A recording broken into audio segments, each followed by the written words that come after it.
words of my mouth and the meditation of my heart be to the greater honor and glory of God. Amen. As a young child, I had a sense that what I had in life was enough.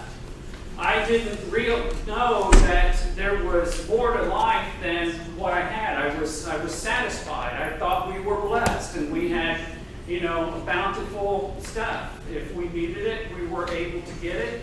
And like I mentioned last week, we fixed a bunch of stuff that broke and just kept on using it and never had this desire that we had to, if something broke, we had to throw it away and get the new, the greatest, the better.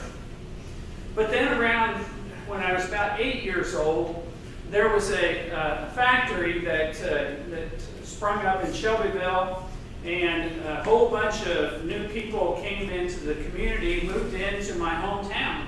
And they built a whole new subdivision of these fancy new homes, and all of these new kids started showing up in my elementary school.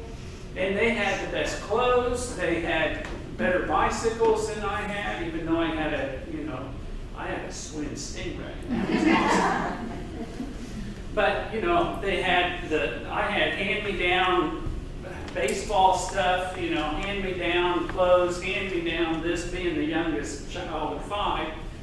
And but they had the best and newest of everything. And so this was kind of a revelation to me, that there was more to life, more stuff out there that I didn't have. And I didn't necessarily envy or lust for those stuff. I thought it was cool, but I've realized that I had a sense of freedom, and I had things that they didn't have, and probably would never have. And so I still had somewhat of a sense of enough, partly because I knew that my family couldn't afford it. And so there was no use in asking for something that I wasn't going to be able to get. And, and I did get, like my Stingray bicycle and things that, a few little things, special things to kind of keep me satisfied. But we live in a culture today that this kind of changed a little bit, and we have to have the newest, the greatest, the best. How many of you, the minute that the new iPhone comes out, have to go out and trade it to get the newest phone? Lee and I have always been faithful watchers of NCIS, and even today, the main character, Jethro Gibbs, he has a flip phone. And I remember one episode, their whole system was hacked and something, and none of their phones worked. And so they had to give flip phones to everybody, and they were trying to figure out how to go backwards in technology and use flip phones. And Gibbs was just smiling because he was like, okay, I'm okay. There's always this hunger for more, and there's positive aspects to it, and then there's a hunger for more that has negative aspects to it. It's okay if we hunger for and we're motivated to excel ourselves, to improve ourselves, to make our lives, more meaningful in a sense. Or if there's the more that helps us to become a better person. And if something will make us a better person, then don't have a problem with that. Or there's the more that helps us to become a better example to others in the way that we live our life. In past generations, my grandparents and even my own parents, and you hear it so often of past generations, that they sacrificed even to the point of giving up, worldly goods to help their children have a better life. And think about how proud it was for somebody who was able for the first time to have a child or somebody in that family go to college. And now today, we have this sense that you're worthless if you don't have a college education. But think about how much student debt is racked up and how we have burdened our children with this idea that they have to have that. There's good paying, welders make more money than, a lot of people with degrees. Shh, to the college student in the back. So it's all right. That's fine. Stay in school, son. Stay in school. You're going to do great things. It's more of in our society of people that go out and get worthless degrees, that are not really going to, help us be productive and help grow our society. If you can get a degree in Harry Potter, come on, man. But then there's the more that has the negative aspect to it. And we're talking about greed. We're talking about oppression of others, climbing that ladder and pushing people down. There's a word called hubris, which is the desire for greatness at the expense of others. Another fancy word called concupiscence, which is sinful lust. And this is not, passion lust. This is that lust for more. And we think back to Adam and Eve, that they were content in the garden, but the serpent comes and says, if you just eat this fruit, you can have more. You can be just like God. Well, who wouldn't want to be just like God? Who wouldn't want that power? And so Eve gave into that temptation for more. In our first reading today, we hear about Samuel and his desire for more. And it's the wrong kind of desire for more, where he takes somebody else's, wife and kills the husband, and it's just not a great story in David's life. But God answers him and says, you could have had more. I would have given you more. If you'd have just asked me for it, I'd give you anything. You've been like a son to me. And yet you do this thing. You want more in the wrong way. You take it the wrong way. And then we have in our gospel today, where the people are, they're following Jesus around, and it specifically says after the feeding of the 5,000. And he says, you're not here because you want to just be around me. You want more of that food. You want more bread and fish, and you want to be fed more. You want real food instead of spiritual food. And so they're hungry for more bread, and they're also hungry for more signs. That a lot of people around Jesus, they're miracle junkies or miracle groupies. They just want to follow around and see what Jesus will do next and be oohed and awed. And that was just not a cool thing for them.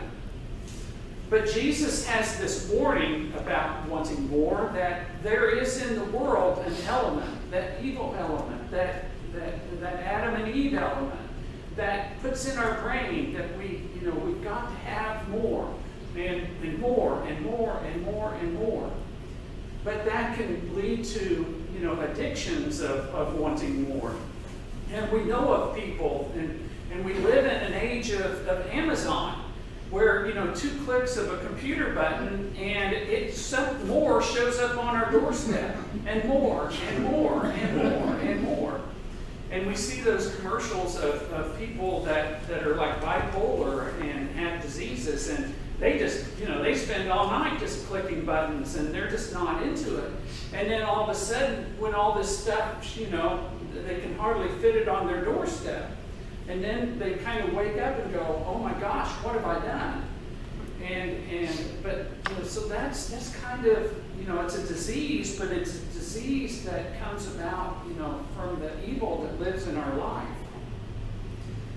In our baptismal covenant, we are told that we are to renounce Satan and everything that has to do with evil, and persisting to do what is right, and then to turn to Christ and accept God's blessing and grace. Accept what God has given us. Wanting more has consequences, and not good consequences and bad consequences. That we can, the good more is striving to be more Christ-like each and every day of our life. Jesus says, with faith you will do greater works than even him. So striving to be more like Christ each and every day is a good thing. Whereas the bad thing is kind of what David did, and sometimes what other people do is, we have to set healthy boundaries in our life of what is enough, and then what is too much, and what is the wrong kind of the more. And that's what David did. David crossed over that unhealthy boundary in his life. And then we just look at the consequences. If we read all through David's life, that this was the turning point in his life, that up until he committed this sin, everything had gone right in his life. And God had blessed him in every way. And then from that point on in his life, everything just went downhill. And he's known nothing but misery in his life, and made terrible and wrong decisions. And even though God spared him his life when God maybe shouldn't have, but he made this covenant with him.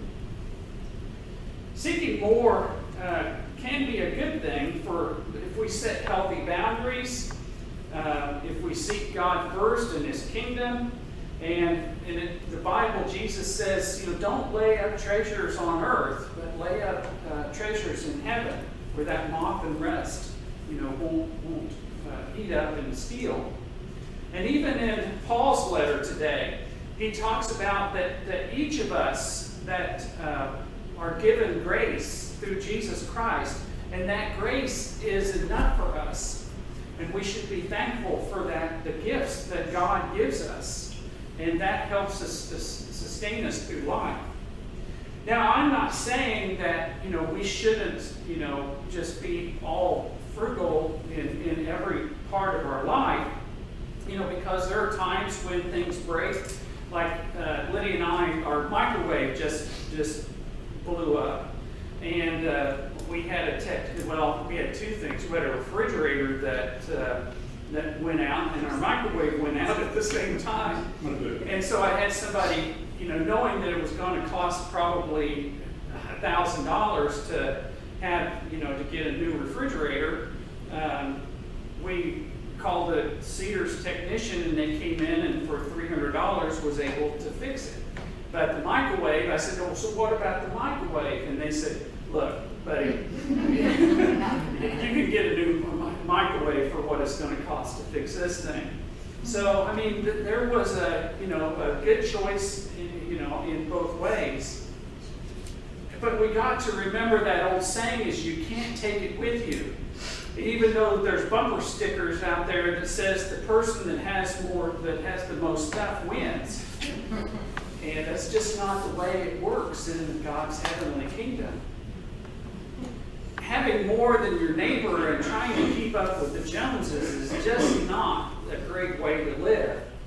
That Jesus tells us to seek that bread from heaven that continues to feed us through to eternal life, and to seek Christ first in all things.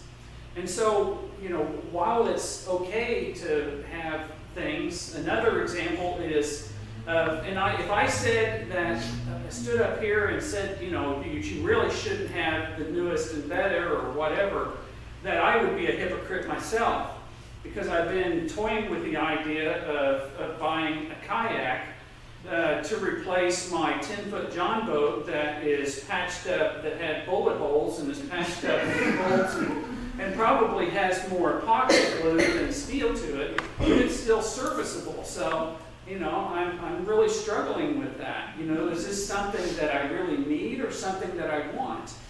And maybe it's just something that I want, and that I just continue with my, bullet-ridden fixed boat. But we have to have, in all things, we have to have Christ first in our life. And that should be enough in our life. And then just manage the rest of our life, making right decisions in a Christ-like manner. Amen.